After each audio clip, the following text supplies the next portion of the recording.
Hello students, class 12th की chemistry के online class में आपका स्वागत है। आज के लेक्चर में हम लोग मोल प्रभाज पर आधारित आंकिक प्रश्नों को सॉल्व करेंगे।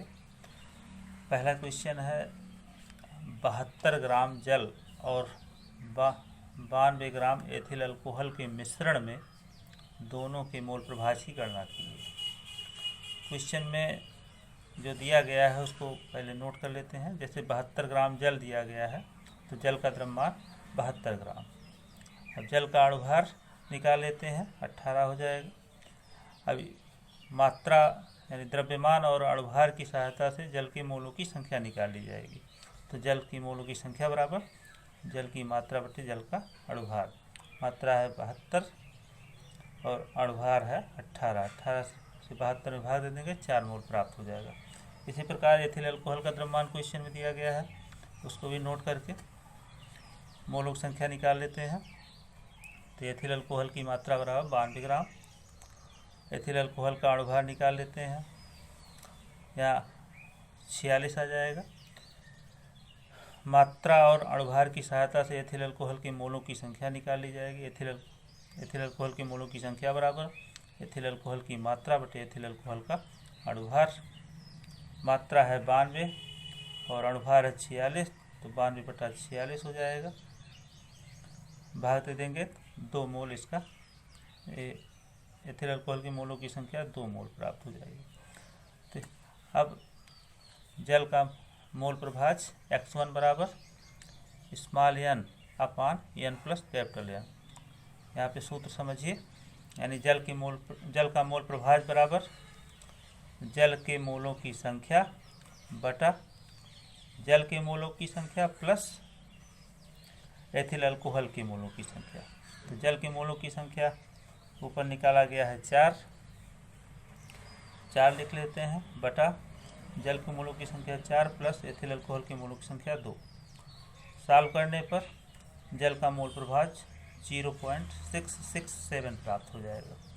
मोल प्रभाज की कोई यूनिट नहीं होती है, इसलिए यहाँ पर कोई यूनिट नहीं लिखा जाएगा। एथिल अल्कोहल का मोल प्रभाज निकालने के लिए पीछे आपको सूत्र बताया गया था।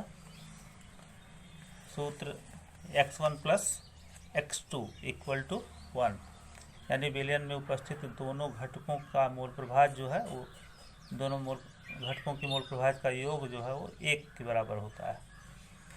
तो जल का मोल प्रभाज आपने पीछे ज्ञात कर लिया, उसको x1 के स्थान पर रख देते हैं, plus x2 equal to 1। x2 निकालने के लिए 0.667 को पक्षांतर करके दूसरे साइड में ले आएंगे तो 1 माइनस 0.667 हो जाएगा। घटाने पर 0.333 इसका आंसर मिल जाएगा। तो इस तरह से जो है जल का मोल प्रभाज 0.667 हो गया और एथिल अल्कोहल का मोल प्रभाज 0.333 प्राप्त हो गया। ऐसे ही पिछले वीडियो में हम लोगों ने एक क्वेश्चन सॉल्व किया था कि जल में यूरिया का 1 बिलियन भारानुसार 6% है। बिलियन में यूरिया तथा जल के मोल प्रभाज की गणना की।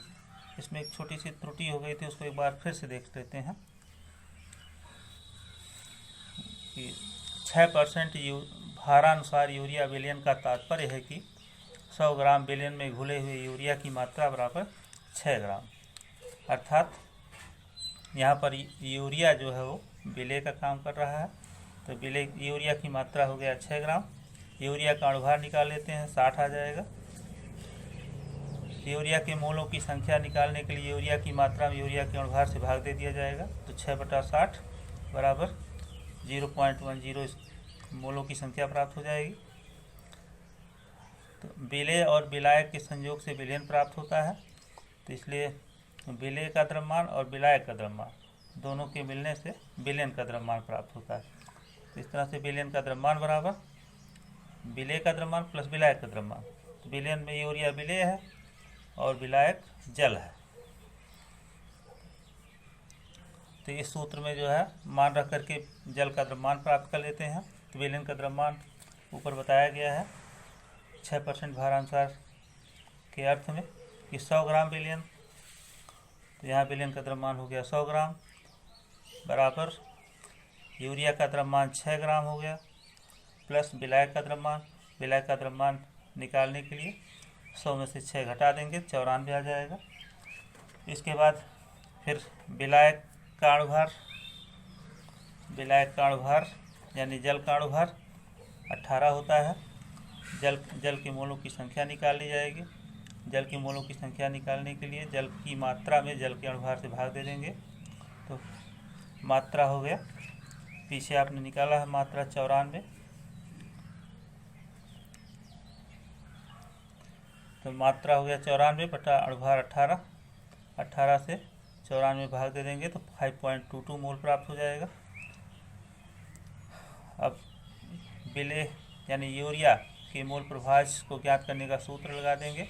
x1 बराबर n/n प्लस N, यानी यूरिया का मोल प्रभाज बराबर यूरिया के मोलों की संख्या बटा विलयन में उपस्थित कुल मोलों की संख्या।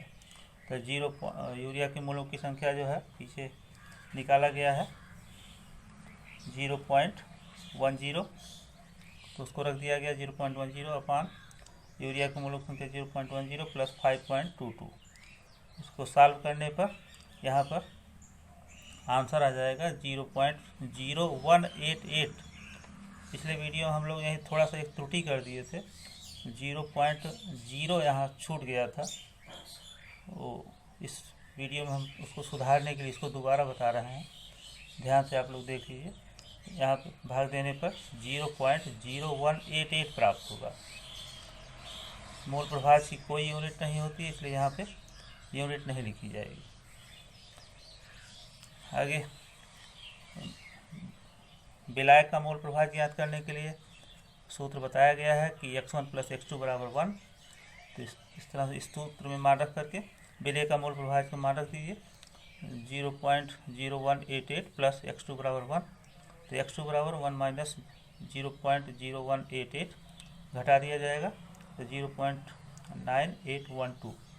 तो इस तरह से विलायक का मोल प्रभाज अर्थात जल का मोल प्रभाज 0.9812 प्राप्त होता है।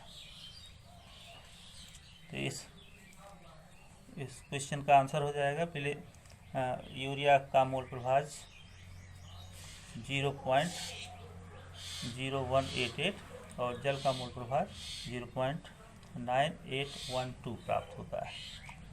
तो आज के लेक्चर में बस इतना ही। धन्यवाद।